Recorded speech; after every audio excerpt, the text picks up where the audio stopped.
Have you ever looked closely at your hands? Have you ever noticed that the lines of your palm draw unique and particular shapes? And have you ever thought that these signs could tell the story of your soul, reveal your destiny, show you the path to your true nature? For centuries in different cultures, palmistry has been practiced, the art of reading destiny in the lines of the hand. But today, we want to talk to you about something that goes beyond palmistry and that has profoundly spiritual implications. We will talk to you about a particular sign, a symbol full of mystery and charm, the crescent moon.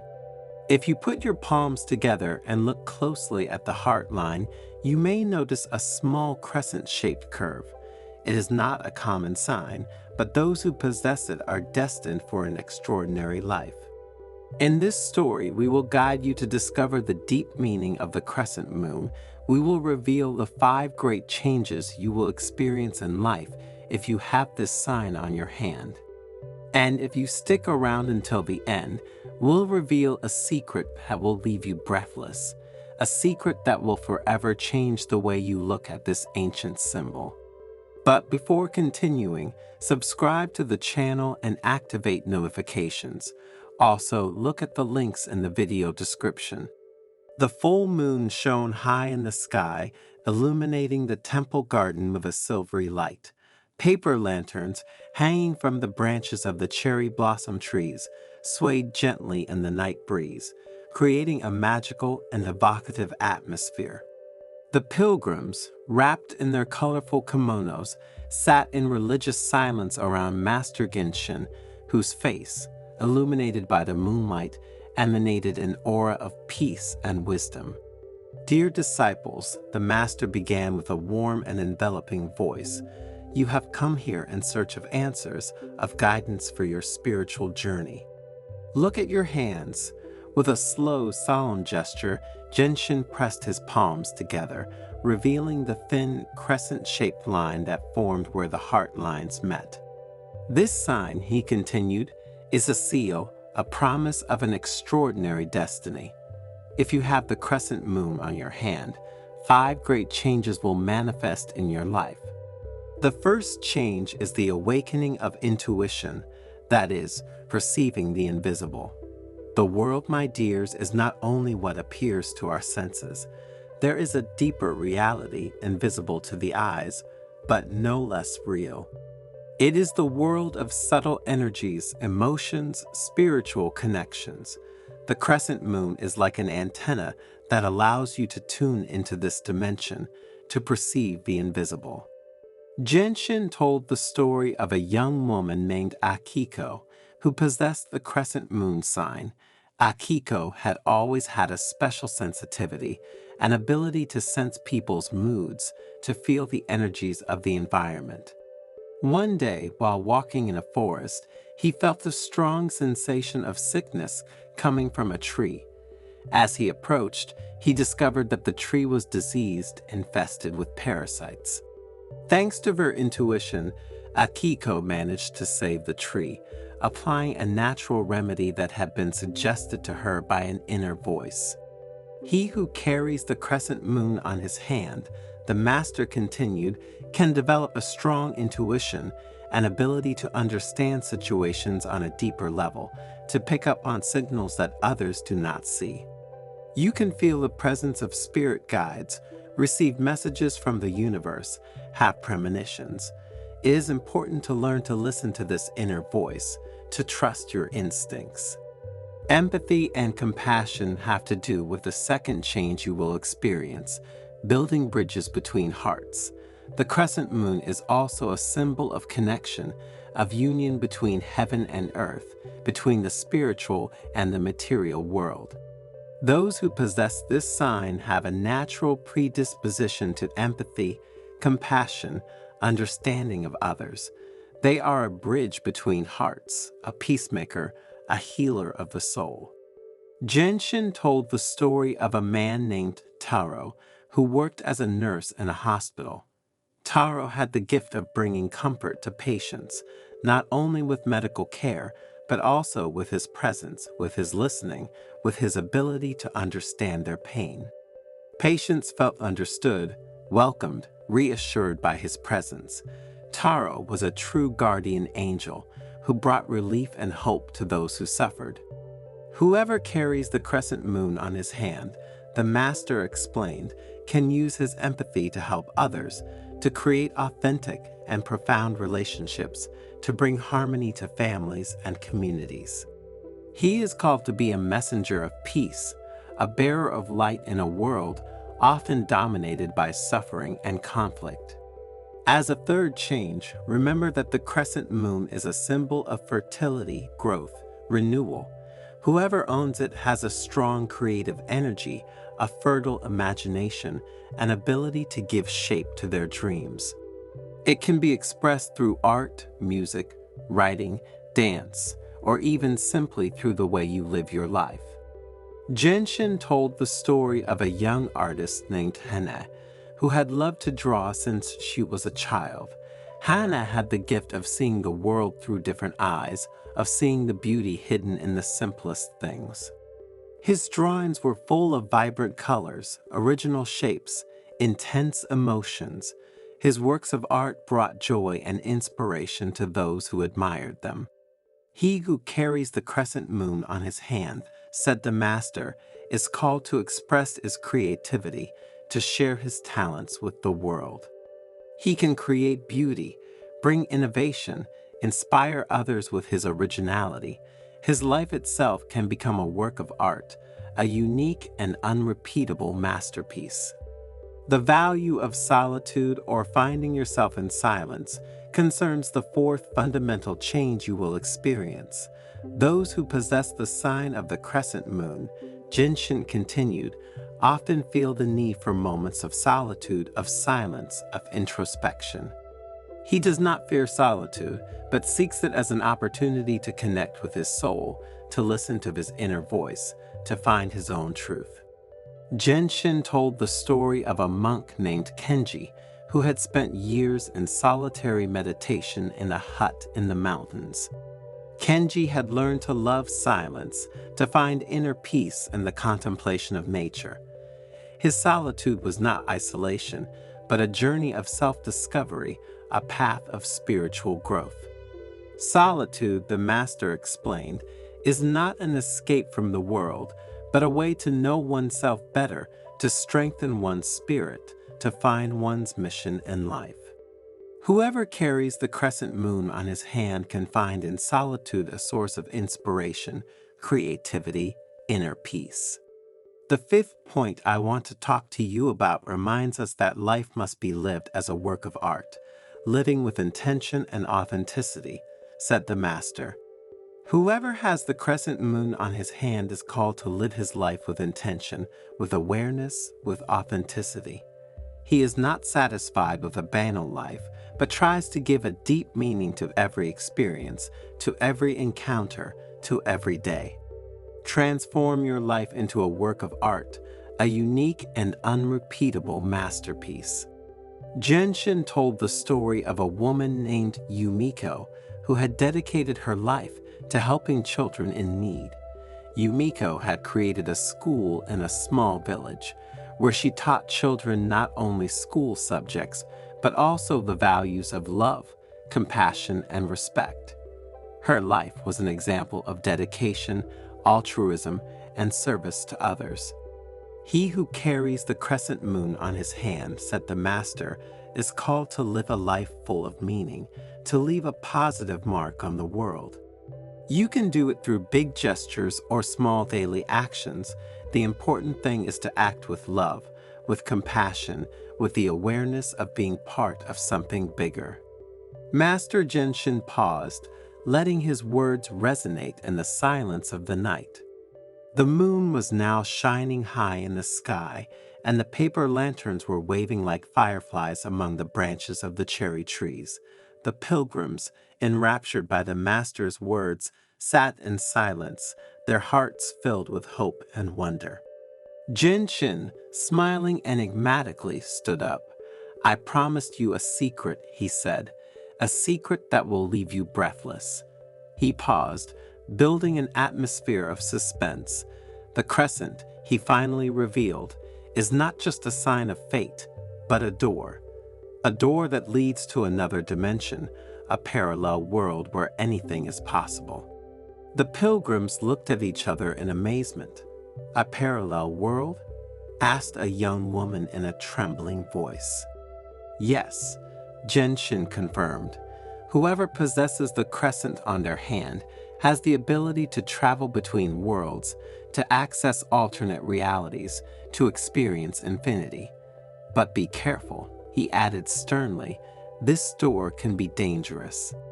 Only those who have reached a high level of spiritual awareness can cross it without risk." A shiver ran down the pilgrims' spines. The Master's revelation had opened up a universe of possibilities, but also of pitfalls. The crescent moon was not only a sign of an extraordinary destiny, but also a key to the unknown, an invitation to explore the mysteries of existence. Genshin dismissed them with a benevolent gesture. "The choice is yours," he said. "You can ignore the crescent's call and live an ordinary life, or you can accept the challenge, follow your destiny, and discover the truth that lies beyond the veil of reality." The pilgrims bowed in gratitude, their hearts filled with questions and expectations. The night was magical. The starry sky seemed to whisper promises of adventure and discovery. Each of them, with the crescent moon imprinted in the palm of their hand, felt ready to embark on an extraordinary journey, a journey of discovery of themselves and the secrets of the universe. Have you ever had the problem of sleeping in one position rather than another?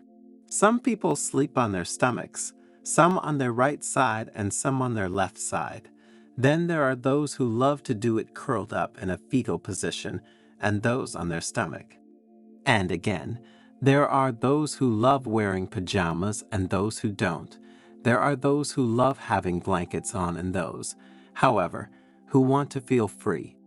Well, if you are among those who have never asked themselves the problem, thanks to the Zen story that follows, you will discover what happens if you sleep on your left side.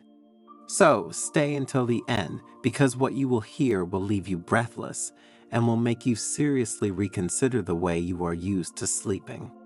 But before continuing, if you haven't already done so, subscribe to the channel and activate notifications so you are informed when we publish new content. In a quiet Buddhist monastery located among the mountains of Japan, immersed in the serenity of the gardens, the elderly and wise monk Shinzo decided to dedicate a special evening to sharing profound truths about the way we are used to sleeping. The moon, bright and round in the night sky, seemed to bless the atmosphere of contemplation that spread among the devoted disciples gathered in the main hall. Shinzo, sitting on a tatami, began to speak in a calm voice, as if his words were a light breeze that caressed the minds of those who listened to him.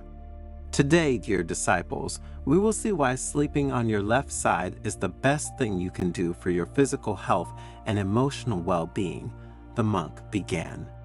We will explore together the profound connections between the practice of left-sided sleep, the benefits for our body and spiritual awakening. Finally, you will understand why Buddhist monks have been sleeping on their left side for centuries. While the disciples were increasingly fascinated and intrigued by the topic, Shinzo continued his speech. In the ancient Eastern tradition, the connection between the body, the mind, and the spirit was an essential part of the path to wisdom and balance. And sleeping on the left side has always been of great importance. This choice is not random, but reflects a profound understanding of the physiological and spiritual principles that guide the practice of sleep. The first advantage of sleeping on the left side, said the monk, is to achieve optimal lymphatic drainage. Lymph flows through our body, and it is important that it does so like a quiet river that flows gracefully through the earth.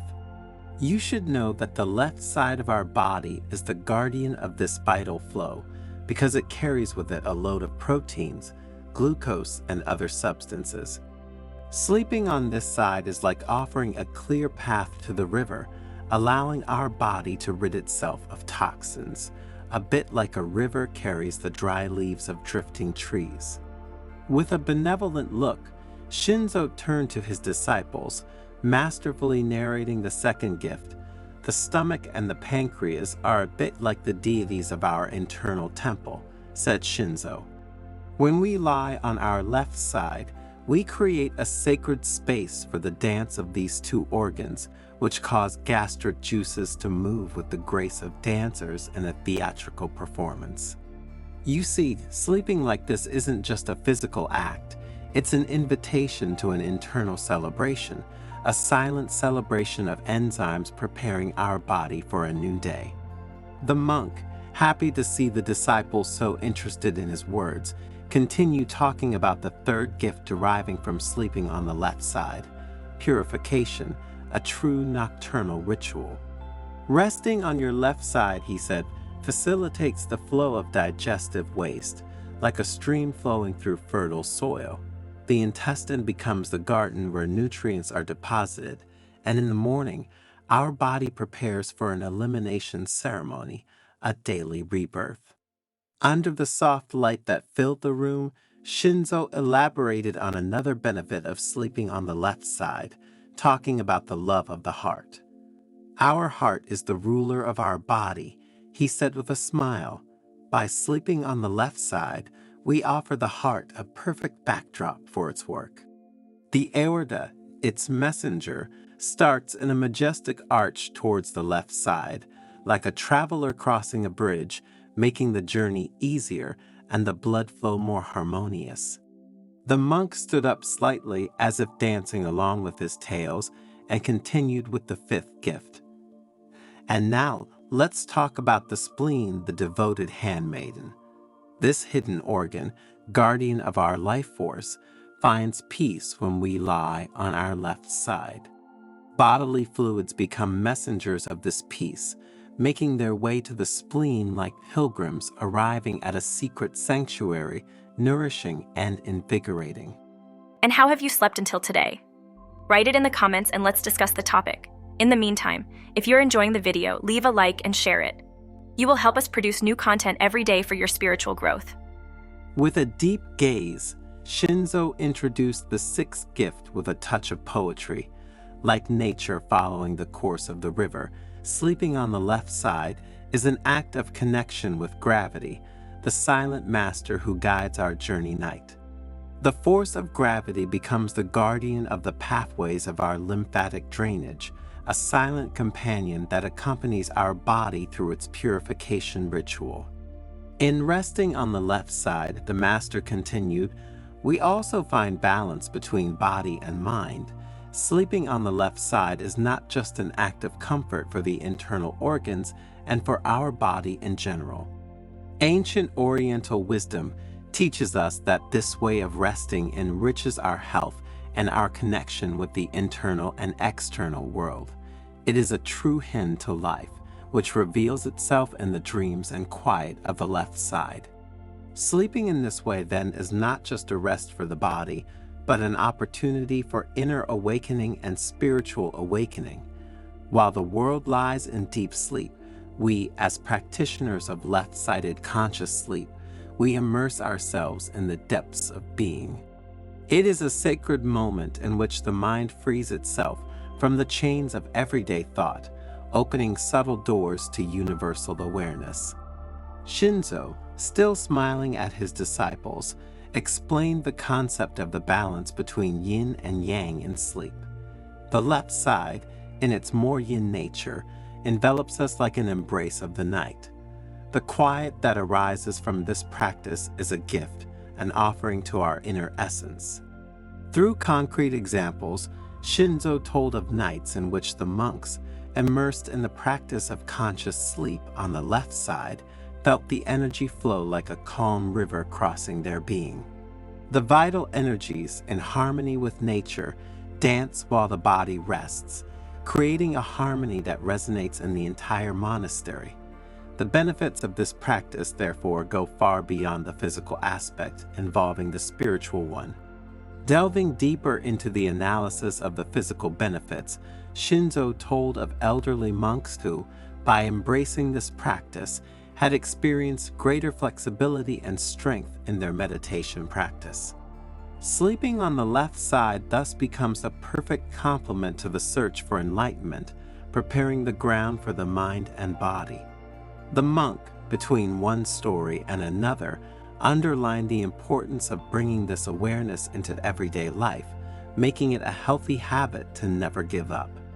It is not only in the quiet of the monastery that we can cultivate this practice, he underlined.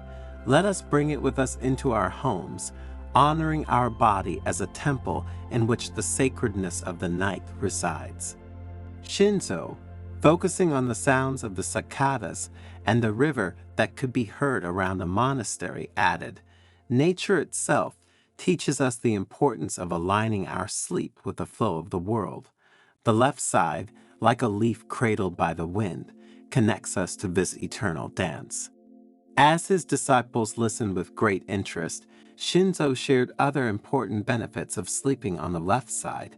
Sleeping on this side, he said, facilitates breathing, creating a harmonious synergy between the flow of air and the beating of the heart. When you lie on your left side, your trachea and esophagus take on a more natural and straight position relative to your spine. This alignment facilitates the passage of air through the trachea and towards the lungs, facilitating freer breathing. Additionally, the diaphragm, the main muscle involved in breathing, is located under the lungs. Sleeping on your left side allows your diaphragm to move more freely, promoting deep, smooth breathing. And the location of the heart on the left side of the chest is another key element. Sleeping on this side, in fact, reduces pressure on the heart and allows better blood circulation. Sleeping on your left side can help prevent acid reflux as well. With this position, the stomach sits lower than the esophagus, reducing the risk of gastric juices backing up into the esophagus. And then, added Shinzo, sleeping like this offers natural support to the spine, maintaining optimal alignment for a tension-free awakening. Have you ever noticed, asked the monk, that the spine has a natural S-shaped curvature? When lying on your left side, this position better reflects the natural anatomical curvature of your spine, minimizing stress on your discs and joints.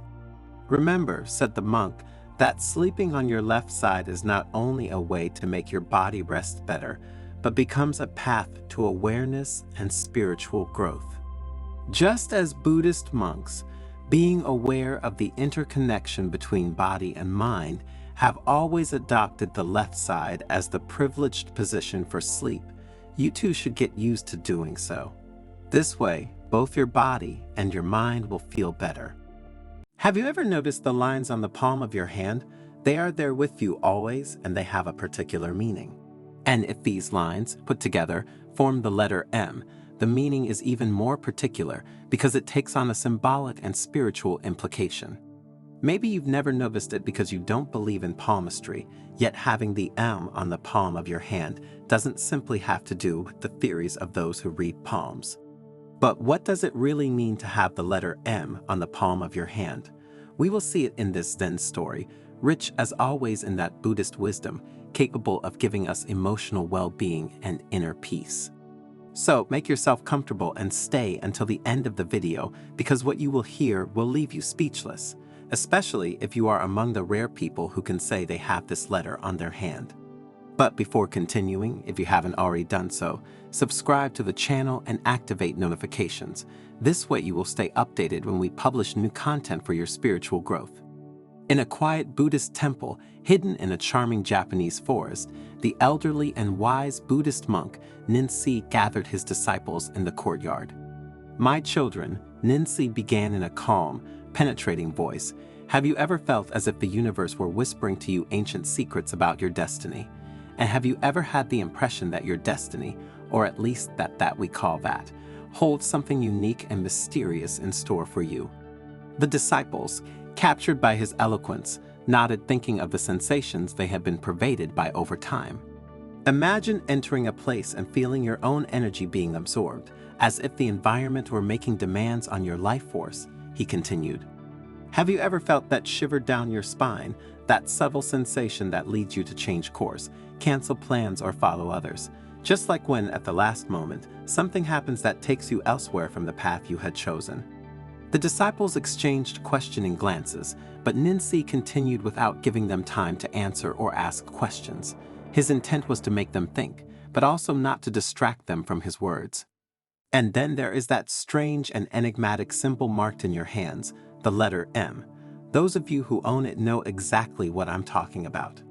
One of the disciples raised his hand timidly. Master, I have the letter M in the palm of my hand, and hearing about it for some time, I have always wondered with anxiety what it meant. Another disciple added, I also have the M on the palm of my hand, and I was told that it would be a sign that we are destined to live less than others. But how are things really?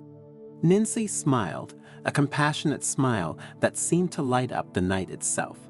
Well, get ready to decipher the secrets that destiny has in store for you. Welcome to the mystery of the letter M. With seraphic grace, the monk told them the parable of a traveler whose deeds were guided by a star in the shape of an M that illuminated the sky. That star was a light that illuminated his path, and it was as if it also illuminated his very soul, leading him through the mystery that enveloped the world. Imagine, said the old monk, that you are like that traveler, with the letter M engraved in the palm of your hand. It is like having a secret map of the universe, an inner guide that pushes you towards your destination. But this map won't just take you to physical locations. It will lead you towards your true essence, towards your spiritual mission, towards gestures and events that will change your life. The disciples listened with extreme attention, eager to discover more about the meaning of that mysterious letter that fascinated and disturbed all those who carried it in the palm of their hand. Those who carry the letter M on the palm of their hand can manifest incredible inner strength, continued Ninsi. These individuals are often natural leaders, capable of inspiring and influencing those around them. Their energy is magnetic, and they attract others to them like the stars are attracted to the moon. Sometimes they are political leaders or business captains. Other times, simply good people who know how to illuminate the path of those around them. For example, particularly charismatic parents, teachers, doctors. And in the spiritual world, he added, the bearers of the letter M are true custodians of ancient secrets. They are in tune with the higher energies of the universe, capable of discerning hidden truths and guiding others towards the light. The disciples listened with growing amazement, feeling part of something bigger than themselves. Those who had the letter M printed on their hand began to feel good. The others began to feel respect for their companions. However, Ninsi warned, with the power of the letter M also comes great responsibility. You must use your gift with wisdom and compassion, or risk being overwhelmed by the dark forces that lurk in the shadows. As the fireplace crackled gently, Ninsi urged his disciples to cultivate their connection with the letter M, to explore its mysteries with humility and gratitude, and to feel privileged. And remember, the monk said in a solemn tone, that your letter M is unique, as is your path. There is no one else like you, and no one can carry out your spiritual mission except yourself. The disciples nodded, feeling a new determination burning in their hearts. With the guidance of the wise monk, they were ready to explore the mysteries of the letter M and discover their true purpose in the universe. And so, in the tranquil Buddhist temple, the light of knowledge burned brightly as the disciples embraced their destiny with hope and confidence, ready to embark on a journey of discovery and transformation under Ninsi's loving guidance. Majestically, Ninsi slowly stood up, his figure bathed in a divine light that seemed to emanate from his very essence. Now that you have understood the meaning of the letter M on the palm of your hand, he said in a grave but hopeful voice, it's time to explore its power and wisdom more deeply. The disciples approached him, eager to learn more. Look, Ninsi said, pointing to the twinkling stars in the night sky. As the stars move harmoniously in the vast universe, so you too, with your letter M, are called to move harmoniously. Every decision you make is a universal dance between your free will and divine design, Every decision you make has to do not just with your reality, but with that of those you love and the universe itself. A disciple raised his hand. Master, how can we be sure that we are following the right path? How can we make sure that this privilege is not in vain? Ninsi smiled, the wisdom in her eyes shining like an eternal flame. Listen to your heart, she said. Your letter M is like an inner compass, always ready to show you the way. But remember, the master continued, that your journey will not be without challenges and difficulties. Dark forces will try to divert you from your path, but with the light of your letter M as your guide, you will be able to overcome every obstacle and emerge stronger and wiser than before. Another disciple raised her hand. Master, what if we don't have the letter M in the palm of our hand? Ninsi paused for a moment, contemplating the question with deep thought. Even if you don't physically possess the letter M, you can still access its wisdom and power, he finally replied. True strength lies within you, regardless of external physical characteristics. Find your center, listen to your inner voice, and you will be guided towards your spiritual realization. The disciples looked at each other with a new sense of understanding and acceptance. The old monk's words were making them reflect, opening a world of emotions in their hearts and minds. Ninsi, looking at the starry sky and with a deep breath, added, Whether you bear the letter M or not, he said solemnly, always remember that you are an integral part of the great mosaic of the universe. Each individual, with their own uniqueness and beauty, contributes to the fabric of life. May your journey be illuminated by the light of wisdom and love, and may you find your true essence and inner growth. With these words, Ninsi closed his eyes and the disciples looked at him in silence, feeling the depth of his message vibrate in the surrounding air. Time seemed to slow down, as if the universe itself had stopped to listen to the words of the wise monk. When Ninsi reopened her eyes, her gaze was serene and radiant with hope. And now, he said in a clear voice, let us move forward, each of us, on our journey of spiritual discovery and realization. May the light of our letter M, whether visible or not, always guide us toward our true essence and our highest destiny. And so, in the quiet temple, the fire of knowledge continued to burn brightly as the disciples set out towards their destiny with renewed vigor and awareness. Have you ever heard of the Buddhist custom of putting salt in your shoes? And do you know what exactly this ancient practice, which has its origins in the wisdom of Buddhists and Oriental medicine, is for? Salt is known for its countless uses, not only in cooking. You've probably already tried several thanks to suggestions from elders. In the kitchen, it is a formidable ally, and according to the most recent research, it is not the worst culprit in raising blood pressure. And its uses do not end here. Salt is in fact a precious ingredient even in domestic cleaning, because it helps to clean and cleanse. Furthermore, in the form of a saline solution, it is a powerful disinfectant for wounds and skin abrasions. Not to mention its uses as an exfoliating scrub, anti-dandruff remedy, bath salt, and we could go on forever. But few people know that for Buddhists, putting salt in their shoes has a very important meaning on both a spiritual and medical level.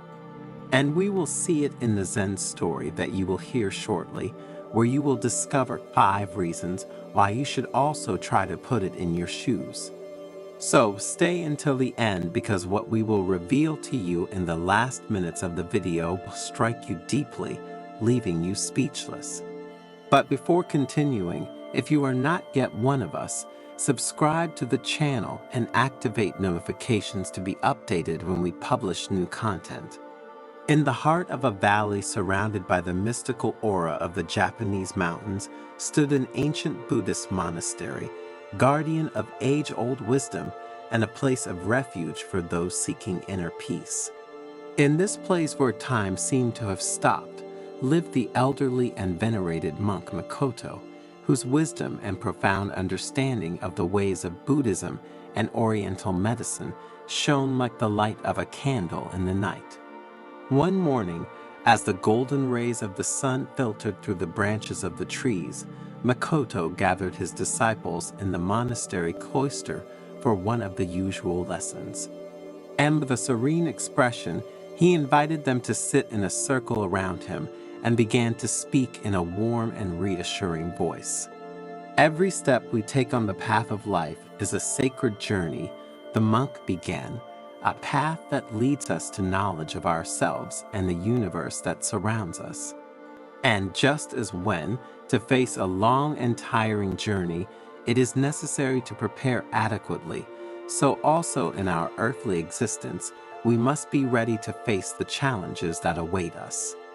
The disciples listened, enraptured by their master's words, and when Makoto mentioned the ancient custom of putting salt in shoes, their minds opened to the wonder of a tradition as ancient as it was mysterious. This practice, Makoto continued, has roots that go back to the remotest past, when our ancestors walked through wild and impervious lands. In those distant times, salt was not just a condiment to enrich foods, but a precious commodity, a symbol of purity and protection. The senior monk took a moment's pause, letting the words settle like delicate sand in the minds of his disciples, and then continued. I will now explain to you the 5 main reasons why the practice of putting salt in your shoes is so significant and important for our spiritual path and for our health in general. First, Makoto said, salt has the power to absorb moisture, just as the Buddha absorbed the suffering of the world. When we put salt in our shoes, it helps us keep our steps light and agile. In Buddhist practice, humility is often associated with the heaviness of worries and suffering that we carry with us along the path of life.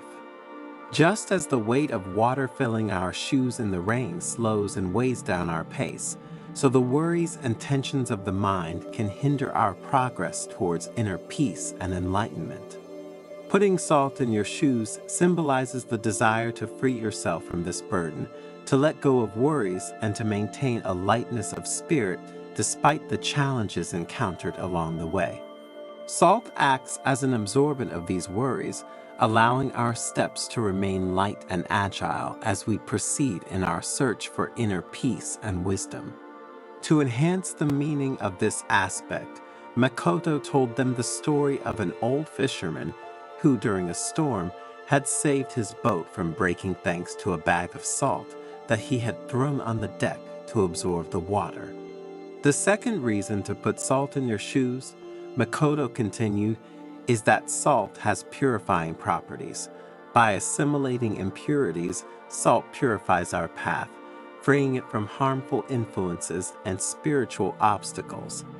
Putting salt in our shoes, therefore, is a way to protect our mind and spirit from the deceptions and temptations of the outside world. To better explain this idea, the monk shared with his disciples the story of a traveler who, during his journey, had encountered a river infested with evil spirits. Thanks to the salt in his shoes, he was able to cross the river unscathed, protecting his mind and spirit from negative influences. The third reason, Makoto continued, is that salt helps us maintain balance. Just as the mountains that surround us are symbols of stability and strength, putting salt in our shoes also helps us to root ourselves in the earth and to remain steadfast in the face of the storms of life. The mountains surrounding the monastery represent the image of stability and strength, said the monk. Just as these towering rock formations remain steadfast even in the face of the most violent storms, so we too must learn to maintain our inner stability as we face life's challenges. And putting salt in your shoes symbolizes this balance. The salt, in fact, acts as an anchor for our steps, stabilizing them and preventing unwanted falls along our path. When we walk with salted shoes, we feel more solid and rooted to the ground, as if we have a deep connection with the earth itself.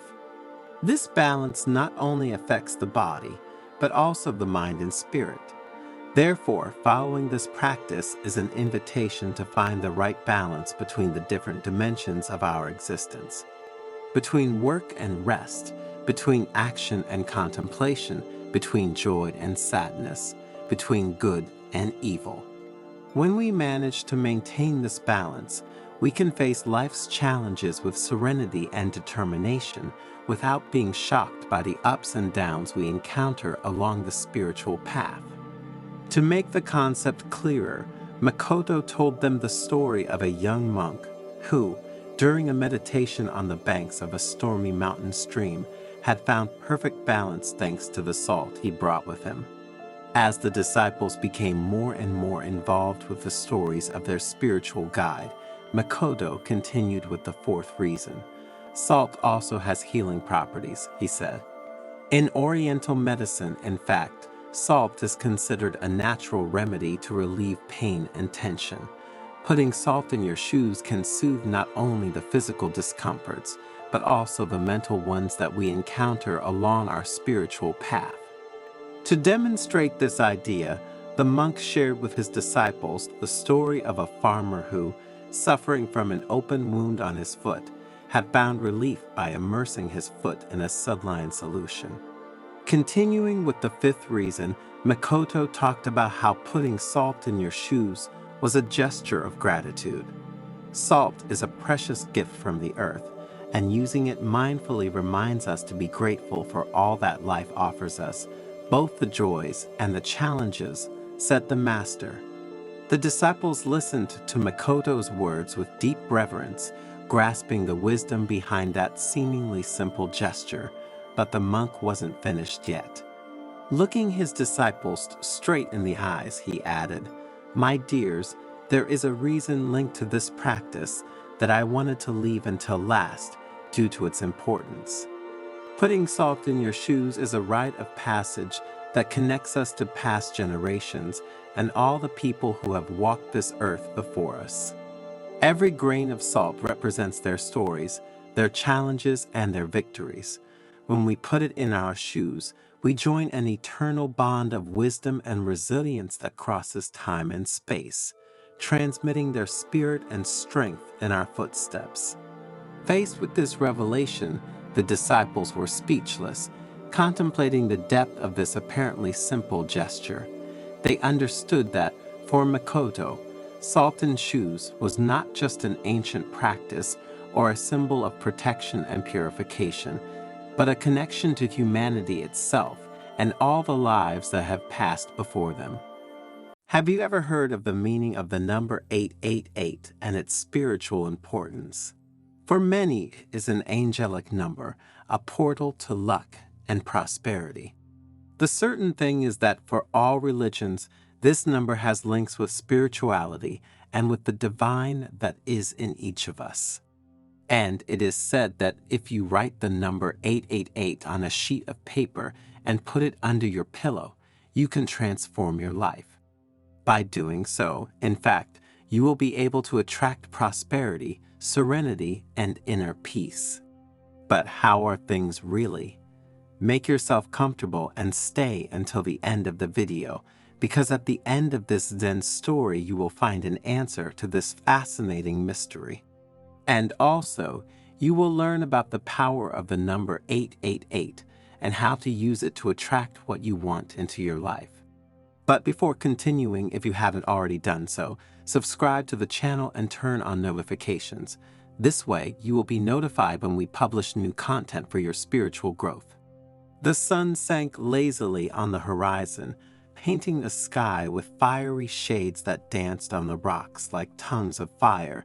The elderly and wise monk, Kato, is about to reveal something unique to his disciples. Around the crackling fire, Kaido's disciples anxiously awaited the words of the Buddhist monk. They knew that, once again, their mentor would amaze them with extraordinary revelations.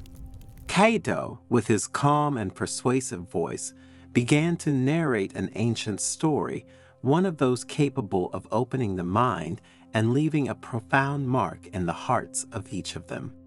In the mists of time, began the monk, a mystical number emerged from the depths of the universe, 888.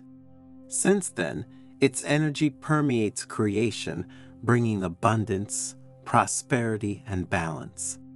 Like a rushing river that fuels life, this number brings with it the promise of a bright future, a future full of joy and fulfillment. The monk bent down, picking up a small sheet of snow-white paper. With precise and delicate gestures, he traced the number 888 in golden ink. His calligraphy, as fluid as a mountain waterfall pouring down the valley, seemed to leave a mark in the minds of the disciples. This symbol, he explained in a soft voice, contains an ancestral force capable of attracting positivity into your life like a magnet attracts iron. Think of this number as a talisman that brings good luck, a bridge that connects heaven and earth, a portal that will lead you to a world of wonders. The disciples listened in silence, enraptured by the Master's words. Their eyes shone with curiosity and hope, like stars lighting up in the night sky. 888 is more than just a number, Cato continued, his voice vibrant with wisdom. It is a key that opens the door to the unlimited potential of the universe. And consequently, if we know how to interpret certain messages well, to the unlimited potential that lies within each of us. Like a magical portal leading to a world of wonders, this number will allow you to access an infinite reserve of energy and wisdom, an inexhaustible source of inspiration and inner strength. One of the younger disciples, eager to know more, asked, "Master Cato, how can this number open the doors of prosperity and inner peace for us?" The monk, looking at everyone with a broad smile, invited them to write the number 888 on a sheet of white paper, using golden or red ink, symbols of prosperity and luck. The sheet then had to be placed under the pillow before going to bed, like a hidden treasure waiting to be revealed. "While you sleep," Cato whispered in a firm voice, "your mind will open like a flower in the sun, and the energy of 888 will flow through you, purifying your spirit and preparing you to receive new gifts from the universe.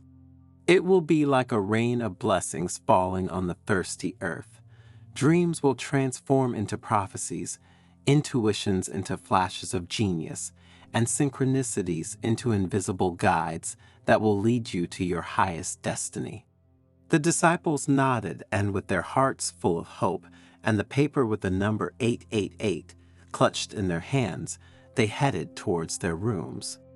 The ritual that Cato had spoken about had affected them deeply, and they couldn't wait to carry it out with all the trust and faith they were capable of.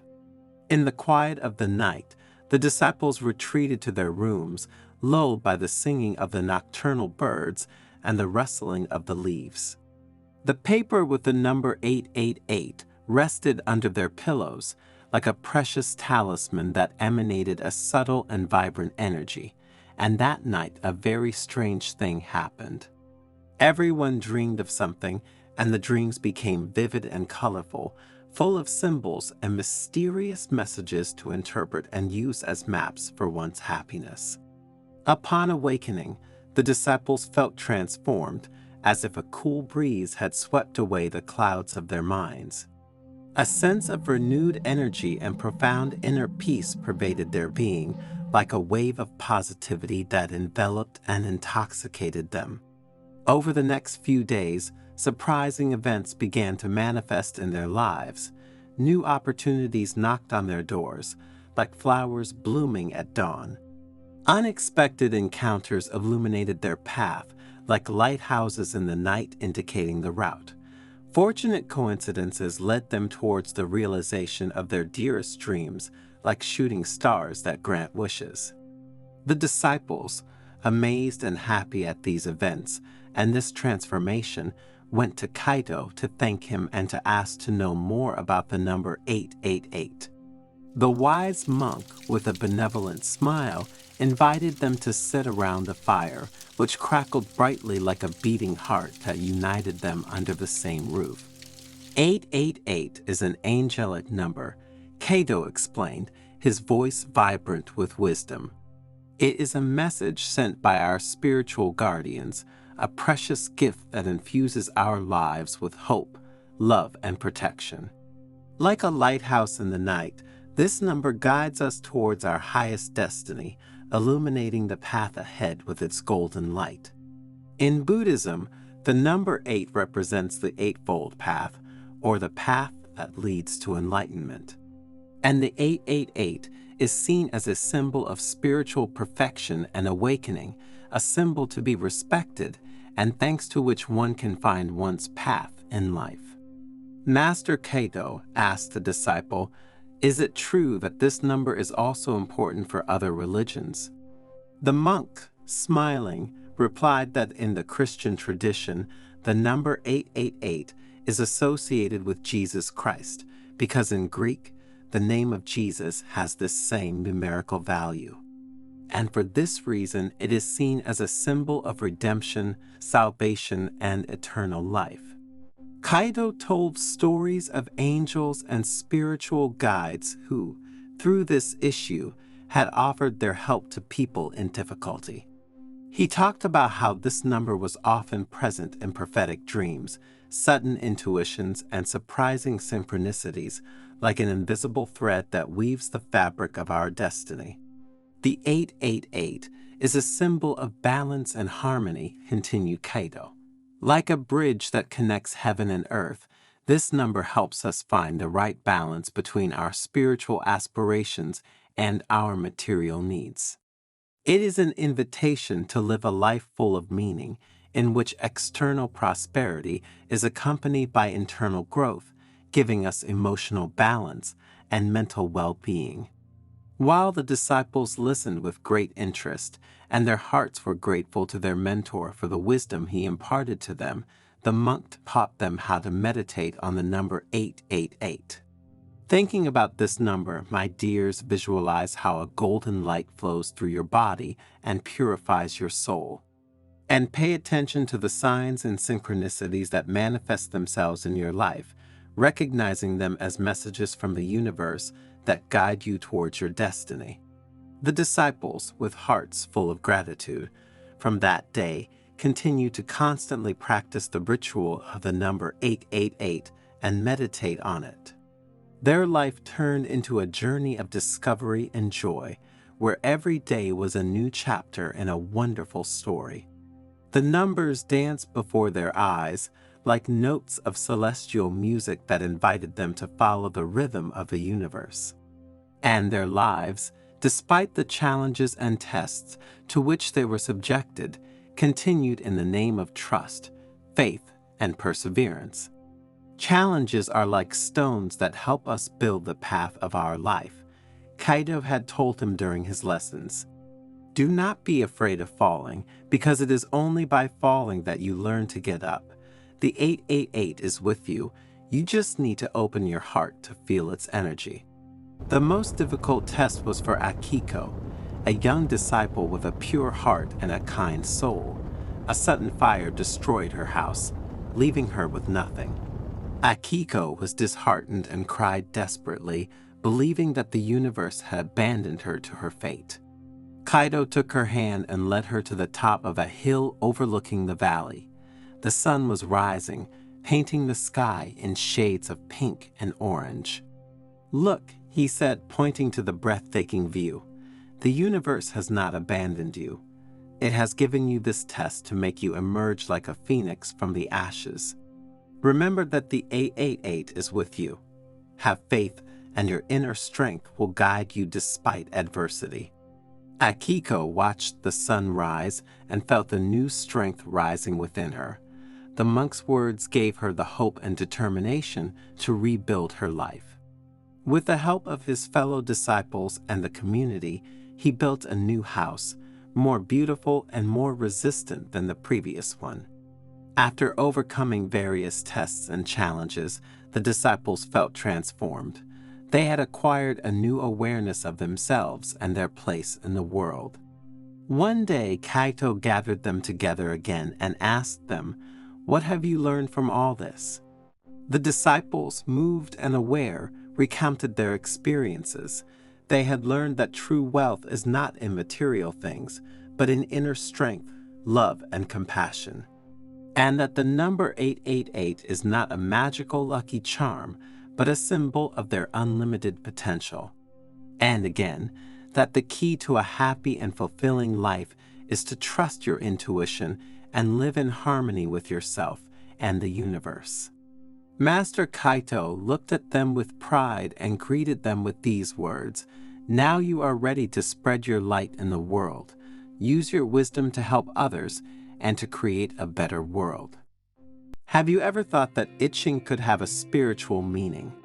And have you ever wondered if it could be more than just a physical annoyance? What if we told you that itching can hide a deep spiritual meaning that no one has ever told you? A message that your body, mind, and spirit are trying to communicate to you. A secret message that you would do well to listen to so that you can live at peace with yourself and with the world around you. Sounds amazing, right? But in the heart of Japan, in an ancient monastery, a wise monk named Tetsuo has dedicated his life to studying mysteries like this. And in this fascinating Zen story, we will take you on a journey to discover ancient wisdom and a new perspective on itching. You will discover how itching can be a sign of imbalance, an invitation to healing, an opportunity for spiritual growth. And if you stay until the end of the video, you will understand how to discover when itching is a simple physical annoyance and when, on the contrary, it is a spiritual messenger. But before continuing, subscribe to the channel and activate notifications to be informed when we publish new content for your spiritual growth. The morning sun filtered through the leaves of the maples of the Zen monastery of Komi-ji, illuminating the wrinkled but serene face of the venerable monk Tetsuo. His disciples, sitting in a semicircle around him, eagerly awaited his words. Tetsuo was known for his enigmatic parables and profound teachings, capable of touching the heart and awakening the mind. That day, however, the topic seemed, only on the surface, unusually banal and earthly: itching. "My dear disciples," the monk began with an enigmatic smile, "today I want to talk to you about a phenomenon that all of us have experienced, but which few have truly understood: itching." A murmur of surprise spread among the disciples.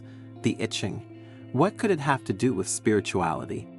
"Master," asked shyly Sakura, a young raven-haired disciple, "isn't the itching just a physical annoyance, a symptom of some allergy or irritation?" Tetsuo nodded. "In many cases, Sakura, you are right, but itching can be much more than just a physical ailment. It can be a messenger, a signal that our body, mind, and spirit send to us to get our attention." A messenger. Taro, an older disciple with a thick white beard, asked curiously, "And what is this messenger telling us?" "This," Tetsuo replied, "is the question we must ask ourselves every time we feel the itch. What is our body telling us? What is our mind telling us? What is our spirit telling us?" Tetsuo scratched his chin thoughtfully, as if searching for the right words. "Often," he said, "we think of itching as a simple physical discomfort caused by an insect bite, an allergy, or dry skin. And in many cases, this is the truth. But there is another level of meaning, a spiritual meaning, that we often ignore." The disciples listened with growing attention, enraptured by their mentor's words. "Itching," Tetsuo continued, "can be a sign of imbalance, of disharmony. It can indicate that something is wrong in our life, that there is an area that requires our attention and healing. It can be an invitation to look inside ourselves, to explore our emotions, our thoughts, and our actions." Tetsuo paused, letting his words sink into the minds of his disciples. "I remember," he said, "a time when a persistent itch tormented me. I couldn't concentrate on meditation, nor find peace in my thoughts. Initially, I thought it was just an allergic reaction to the pollen, but the itching persisted even after taking the medicine." "What did you do, Master?" Sakura asked with concern and great curiosity. "I began to meditate on the itch itself," replied the Master. "I observed the sensations, I explored the emotions that came from it. And slowly, I began to understand that the itching was a reflection of a deep anxiety that I had repressed, an anxiety related to an important decision I had to make." "And then?" Taro asked. "What did you do to make this discovery turn into something positive?" "Once I recognized and addressed that anxiety, the itching went away," Tetsuo replied. I realized that my body was sending me a signal, an invitation to take care of my mind and spirit. Then, as his eyes shone with wisdom and his smile spread peace, he added, "The itch, my dears, is a call to action. It is an invitation to take care of ourselves, physically, mentally, and spiritually. It is an invitation to find balance, harmony, and inner peace." The disciples were fascinated. Tetsuo's words had opened their eyes to a new way of seeing itching, a way that went far beyond simple physical discomfort.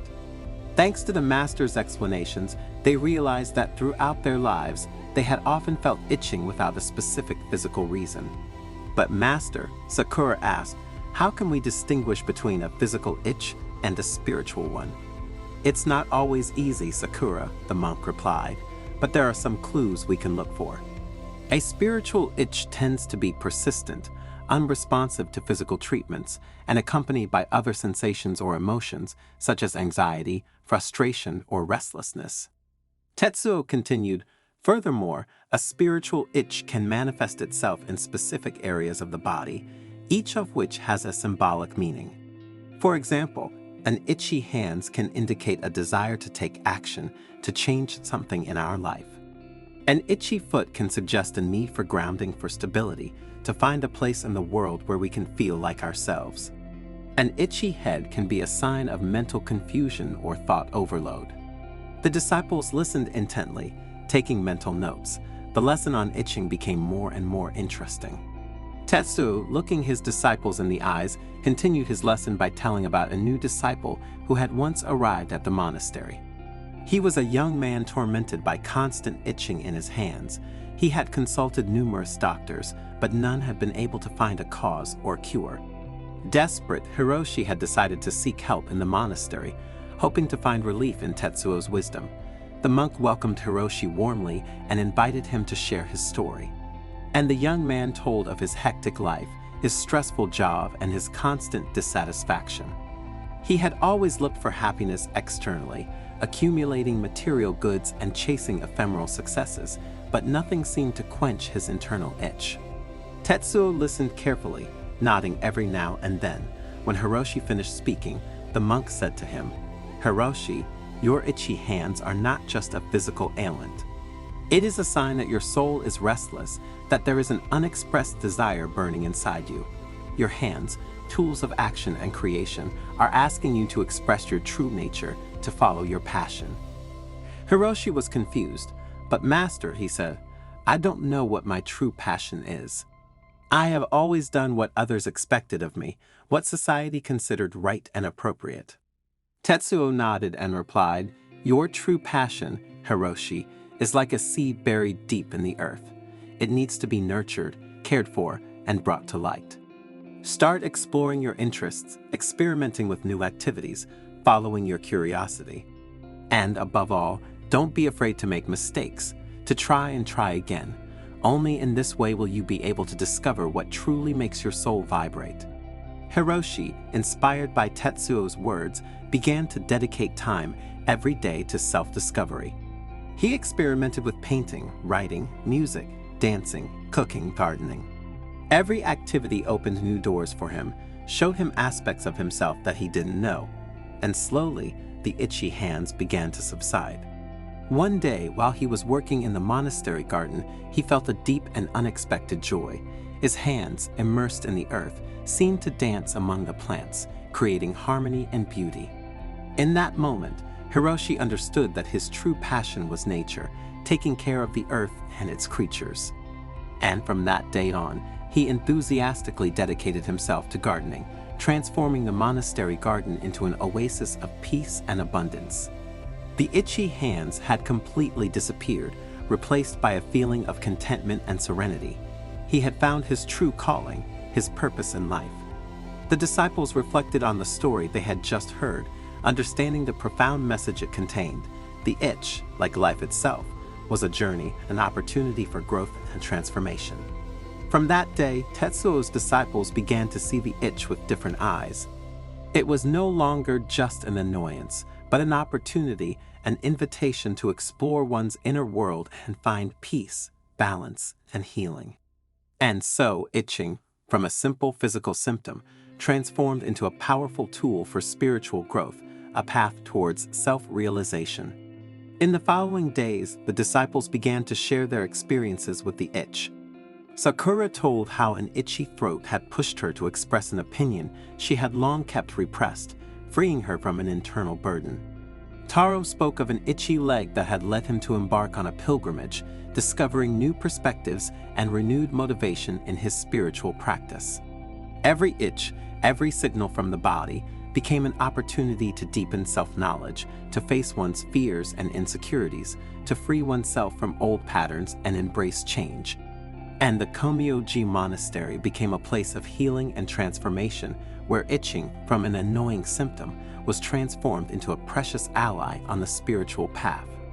And Tetsuo, the wise monk, continued to guide his disciples with love and compassion, teaching them to listen to body language and find inner peace. Have you ever noticed that certain people come into our lives at crucial moments? It's as if they were sent on purpose to deliver a message or help us solve a problem.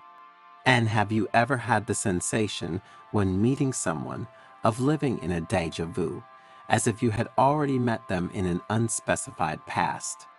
In this video, we will see that people do not come into our lives by chance, but for a specific reason. So make yourself comfortable and stay until the end, because what you will hear will affect you deeply. But first, subscribe to the channel, turn on notifications, and share the video. In this way, you will help us produce new valuable content every day for your spiritual growth. One day, while the elderly monk Hotaka was meditating under a blossoming cherry tree, a young man named Hiroshi approached and asked respectfully, "Master, sometimes I meet people and I feel a positive feeling, as if I had already met them, or as if they had a particular affinity with my soul. Other times, however, I feel a negative sensation, as if that person had come to hurt me, to damage me. And all this makes me restless and makes me ask, do people come into our lives by chance?" "Young friend," Hotaka said, his piercing eyes fixed on the boys, "people never enter our lives by accident, and this truth is deeper than we can imagine. In life, we meet different people, and each of them has its place and role in our story. Some come and go, others stay and accompany us through different periods of life." Hotaka slowly stood up and pointed to the blue sky above them. "Look at the birds, young friend. They do not fly by chance. They are carried by the currents of the air, just as we are carried by the invisible forces of existence." Hiroshi contemplated the birds flying across the sky, trying to grasp the depth of the wise master's words. "Imagine your life as a garden," Hotaka added. "Every person who crosses your path is like a seed planted by destiny. Some grow like colorful flowers that last a season, others like mighty trees that endure over the years, but each brings with it the promise of new growth." Hiroshi nodded. He reflected on the various flowers and trees he had seen blooming along the path of his life. "The people who hurt us," Hotaka continued in a tone of pity, "are often our best teachers. They are sharp stones on our path, and despite the pain, they teach us to grow and find our inner strength." The young monk closed his eyes, reliving the challenges that had tempered his soul over time. "And then there are those who appear when we need them most," Hotaka said, pointing to a majestic tree. "Just as the roots of this tree support it on stormy days, these people support us in difficult times." Hiroshi thought of a person who had been his refuge during a very delicate period, a solid anchor in the midst of a storm, a person who, after that period, left his life, even though he would have still wanted her by his side. Finally, Hotaka concluded wisely, "Some remain with us forever. They are like fixed stars in our sky, bright and constant. True friends, family members, our soulmate. With them we share the burden of our days and the joy of our successes." The young monk smiled, feeling enveloped in gratitude for the special people he had met and had by his side. Hotaka looked up at the sky, and a subtle light danced in his eyes. Recognize and appreciate every person who crosses your path, young Hiroshi. Each is an essential part of your story, and you are a part of theirs. Life is an intricate web of destinies, and each encounter contributes to the fabric of your existence. Know, added the master, that there are fundamentally three types of individuals: those who support us on the path of our evolution, pushing us to overcome limits and reach new levels of awareness; those who bring a breath of renewal to our inner world. When we cross paths with these individuals, we immediately perceive that the universe is weaving an intricate web. What the plans are hidden in these meetings remains shrouded in mystery, but we can be certain that something in us is destined to undergo an eternal transformation. And then there are the individuals who encourage us to continue. This particular category of travel companions may only accompany us for a brief moment, but their role is crucial. They remind us of the true nature of our path, strengthening our determination to move forward. The master's words helped the young novice who, in the following years, continued to follow the path illuminated by Hotaka's wisdom. Every encounter, be it a casual passerby or a lasting life partner, became for him a precious piece in the mosaic of his existence. Through the challenges and joys, Hiroshi learned that every person, every experience, brought with it a hidden gift, a precious teaching that contributed to his growth and spiritual fulfillment. As time passed, the novice himself became a senior monk with wise eyes and a grateful heart. In his role as spiritual guide, he shared with the young monks the profound truth taught to him by Hotaka: that life is a constant flow of meaningful encounters, each of which contributes to the unique beauty of our existence. In conclusion, what is the moral of this story? That in life, every encounter, regardless of its duration or intensity, contributes to the richness of our existence. Life is a wonderful journey of discovery, and each person who crosses our path brings with them a unique gift. Sometimes these people die, sometimes they leave, for no apparent reason. Other times they behave badly and force you to make a decision and walk away from them. What we need to understand is that their work is done because one of our needs or desires has been satisfied. Therefore, in a world where people's paths cross and separate like branches of a tree, true wisdom lies in opening your heart at every encounter and learning from the lessons hidden in the folds of destiny. As we move towards our life goals, even difficult challenges and trials always await us, and we can feel helpless. But it is precisely in these moments that the universe sends us people who give us the courage to face these challenges and overcome the obstacles. Their support and encouragement inspires us and gives us the strength to move forward.